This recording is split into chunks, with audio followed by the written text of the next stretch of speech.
AISF ఆధ్వర్యంలో రాష్ట్ర వ్యాప్తంగా నెలకొన్నటువంటి హాస్టల్ విద్యార్థుల సమస్యలను పరిష్కరించాలని డిమాండ్ చేస్తూ ఏఐఎస్ఎఫ్ రాష్ట్ర సమితి పిలుపులో భాగంగా ఈరోజు నంద్యాల జిల్లా కలెక్టర్ కార్యాలయం ఎదుట శాంతియుత ఆందోళన కార్యక్రమం నిర్వహిస్తూ ఉన్నాం. అయితే నూతన ప్రభుత్వం ఏర్పాటై 2 నెలలు గడుస్తూ ఉన్నా ఇంతవరకు హాస్టల్ విద్యార్థులకు SC, ST, BC, minority hostel విద్యార్థులకు ఈరోజు పెండింగ్లో ఉన్నటువంటి బిల్లులను తక్షణమే విడుదల చేయాలని డిమాండ్ చేస్తూ ఉన్నాం.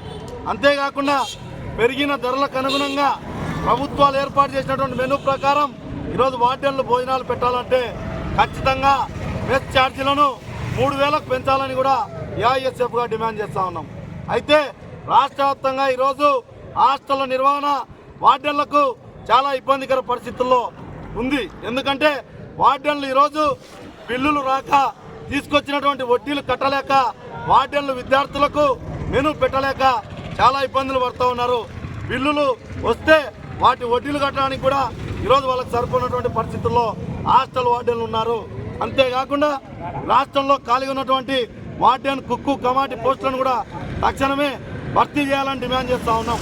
అంతేకాకుండా ఈ రాష్ట్రంలో సొంత భవనాలు లేనటువంటి బీసీ, ఎస్సీ, ఎస్టీ, మైనార్టీ హాస్టళ్లకు సొంత భవనాలను తక్షణమే ఏర్పాటు చేసి నిర్మించి ఇవ్వాలని చెప్పి కూడా ఏఐఎస్ఎఫ్ ఆధ్వర్యంలో ఈరోజు డిమాండ్ చేస్తూ ఉన్నాం.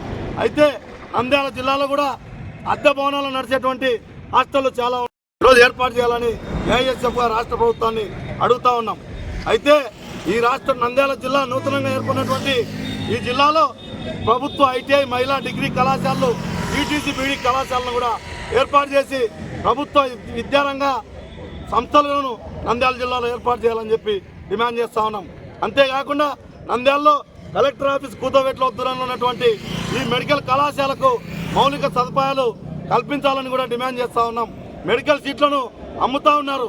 మెడికల్ సీట్లను అమ్మకుండా ఈరోజు వైద్య విద్యను కొనకుండా దరఖాస్తు చేస్తున్నటువంటి అర్హులైనటువంటి ప్రతి విద్యార్థి కూడా వైద్య విద్యను అందేలా ఈ రాష్ట్ర ప్రభుత్వం చూడాలని చెప్పి హాస్టల్ విద్యార్థుల ఆకలి కేకలను ఈ రాష్ట్ర ప్రభుత్వం గుర్తించి తక్షణమే హాస్టల్ విద్యార్థుల సమస్యలను పరిష్కారం చేయాలని ఏఐఎస్ఎఫ్గా శాంతియుతన ఆందోళన మాత్రమే చేస్తూ ఉన్నాం. ఇది అంతం కాదు, ఆరంభం మాత్రమే. పరిష్కరించకపోతే ఖచ్చితంగా రాష్ట్ర వ్యాప్తంగా ప్రత్యక్ష ఆందోళన కార్యక్రమానికి ఏఐఎస్ఎఫ్ సిద్ధమవుతుందని ప్రభుత్వానికి హెచ్చరిస్తా ఉన్నాం.